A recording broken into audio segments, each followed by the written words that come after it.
నమస్తే. నా దగ్గర ఒక కపుల్ వచ్చిండ్రు. ఏడికెళ్ళి వచ్చిండ్రంటే గజియాబాద్ నుంచి వచ్చిండ్రు. పెండ్లి వాళ్లకు అయి 15 ఏండ్లు అయింది.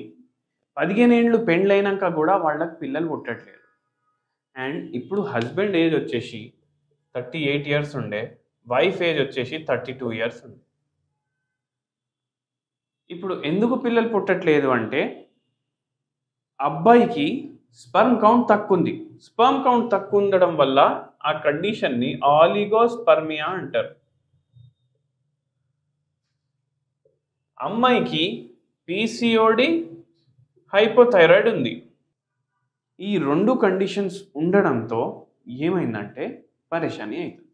మన దగ్గర ట్రీట్మెంట్ వాడినాక మనం కొన్ని హోమ్ రెమెడీస్ కూడా ఇచ్చినాం, హోమియోపతి మందులు కూడా ఇచ్చినాము. ఆ పేషెంట్కి ఈ పీసీఓడి తగ్గిపోయింది, థైరాయిడ్ తగ్గిపోయింది. పీసీఓడి తగ్గిపోయినాక థైరాయిడ్ తగ్గిపోయిన తర్వాత మనం ఏమని చెప్పినాం పేషెంట్కి, హోమియోపతి మందులు వాడండి. దీంతో పాటు మీరు డైలీ నిమ్మకాయ రసం ఒక గిలాస్లో వేసుకొని డైలీ కన్జ్యూమ్ చేయండి అని చెప్పినాము. అండ్ ఇది నిమ్మకాయ రసం వేసేటప్పుడు మీరు మైండ్లో ఏం పెట్టుకోవాలంటే జర ఎల్లో కలర్ నిమ్మకాయలు తీసుకోవాలి. మీరు గ్రీన్ కలర్ నిమ్మకాయల కన్నా ఎల్లో కలర్ నిమ్మకాయలు తీసుకోవాలి. అవి డైలీ మార్నింగ్ వేసుకొని తాగాలి. మళ్ళీ నైట్ ఏం చేయాలంటే తులసి చెట్టువి లీవ్స్ ఉంటాయి కదా, అవి ఒక 5-6 వేసుకొని దంచేసుకొని అది వాటర్లో బాయిల్ చేసి అది తాగాలి. ఇవి 2 చేసుకుంటా మనం హోమియోపతి మందులు ఇస్తాము. అండ్ దీంతో మనకు హోమియోపతి మందులతోటి ఈ 2 ప్రాబ్లమ్స్ తగ్గిపోయింది. ఇప్పుడు లేడీ సైడ్ అయితే ప్రాబ్లమ్ సాల్వ్ అయిపోయింది. అబ్బాయికి ఆలిగోస్పెర్మియా ఉండే. ఆలిగోస్పెర్మియా అంటే ఎన్ని శుక్ర కణాలు అవసరం దానికన్నా జర తక్కువ ఉంది అని కాదు. ఒక్కటే శుక్ర కణం అవసరం మనకు, కానీ జనరల్గా ఇంత కౌంట్ ఉంటుంది, దానికైనా కౌంట్ తక్కువ ఉంది అని అర్థం. ఇప్పుడు ఆలిగోస్పెర్మియా అంటే అందరు ఏమనుకుంటారు, అరే ఇన్ని లక్షలు కావాలి కానీ ఇన్ని లక్షలు ఉన్నాయి అనేసి అనుకుంటారు. ప్రెగ్నెన్సీ రావడానికి ఒక్కటి మీరు గుర్తుపెట్టుకోండి, ఒక్కటే శుక్రకణం అంటే ఒక్కటే స్పర్మ్ ఉంటే కూడా సాల్ ప్రెగ్నెన్సీ వస్తుంది. అండ్ అందుకే ఇప్పుడు మనం ఏం చేసినాము, ఈ పేషెంట్కి ఆలిగోస్పెర్మియా ఉంటే కూడా హోమియోపతి ఇచ్చినాము, మన దగ్గర వాడింది. ఇప్పుడు వీళ్ళు ఇద్దరు ఇట్లా వాడుకుంటా వీళ్ళకు ఈ పేషెంట్ ప్రాబ్లమ్స్ మనకు రెగ్యులర్ పీరియడ్స్ రావడం, థైరాయిడ్ ప్రాబ్లం తగ్గడానికి, మనకు అన్ని లెవెల్స్ సెట్ అవ్వడానికి 5 మంత్స్లో అయిపోయింది. 5 మంత్స్లో అయిపోయింది.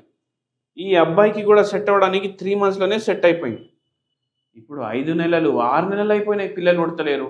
వీళ్ళు ఆల్రెడీ 4 IVF సైకిళ్ళు చేయించుకున్నారు. 4 IVF సైకిళ్ళు చేయించుకున్న తర్వాత కూడా ఇప్పుడు నేను పరేషాన్ ఉన్నా, ఎందుకు ప్రెగ్నెన్సీ వస్తలేదు అనేసి. రెగ్యులర్గా కలుస్తున్నారా అంటే కలుస్తున్నాము అని చెప్తున్నారు. అయితే ఏంటంటే ఒకటి గుర్తుపెట్టుకోండి, ప్రతిసారి మీరు కలిసినప్పుడు ప్రెగ్నెన్సీ రావాలనేసి రూల్ ఉండదు. సేఫ్ పీరియడ్ అని ఉంటుంది, ఫర్టైల్ పీరియడ్ అని ఉంటుంది. Safe period, fertile period. Safe పీరియడ్లో మీరు కలిస్తే ప్రెగ్నెన్సీ రాదు, ఫర్టైల్ పీరియడ్లో కలిస్తే ప్రెగ్నెన్సీ వస్తుంది. దాని అర్థం ఏంటంటే మీకు పీరియడ్ ఫస్ట్కి వచ్చింది అనుకోండి, పీరియడ్ ఎప్పుడు వచ్చింది, లాస్ట్ మెన్స్ట్రల్ డేట్, ఇది మీకు 1వ తారీఖుకి వచ్చింది. 1వ తారీఖుకి వచ్చిందంటే మీకు గుడ్డు 14వ తారీఖుకి రిలీజ్ అవుతుంది. ఇది మీరు గుర్తుపెట్టుకోవాలి. ఇప్పుడు 1వ తారీఖుకి వచ్చిందంటే అందరూ ఎప్పటి నుంచి లెక్క పెడతారంటే ఏ రోజైతే రక్తం రావడం ఆగిపోతుంది కదా, ఆ రోజు నుంచి లెక్క పెడతాడు. ఆ రోజు నుంచి లెక్క మీది తప్పు అవుతుంది.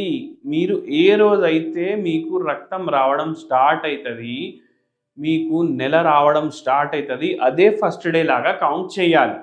ఇక్కడ చాలామంది ఇది తప్పు చేస్తారు. అయితే అట్లా చేసి మీరు 14 రోజు, ఇది మనకు చాలా ఇంపార్టెంట్ డే, ఫర్టైల్ విండో అంటారు దీనికి 4 యాడ్ చేయండి, 18 తారీఖు. దీనికి 4 తగ్గించండి, 10వ తారీఖు.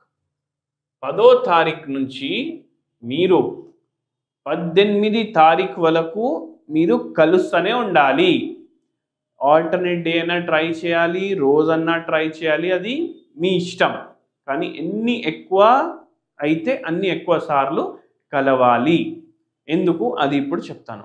అయితే ఇట్లా చేస్తే మీకు మంచిగా ప్రెగ్నెన్సీ వచ్చే ఛాన్సులు పెరిగిపోతాయి.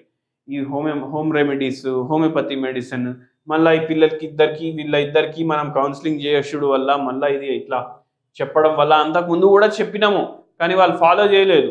వాళ్ళ ఇంటోళ్ళు ఏమంటున్నారు, ఆడ్ నంబర్ డేస్లో చేస్తే మీకు ఈజీగా వస్తుంది, కృష్ణపక్షం శుక్లపక్షం అని చెప్తారు. కానీ ఇది బెస్ట్ మీకు ప్రెగ్నెన్సీ రావడానికి. వేరే రోజులు చేస్తే దండ్ అవుతుంది, ఆ రోజులు ప్రెగ్నెన్సీ రాదు. ఇది ఫాలో చేయండి, ప్రెగ్నెన్సీ వస్తుంది. మీకు కూడా దీంట్లో పరేషాని ఉందంటే మనకు వచ్చి మీరు కలవచ్చు. నమస్తే.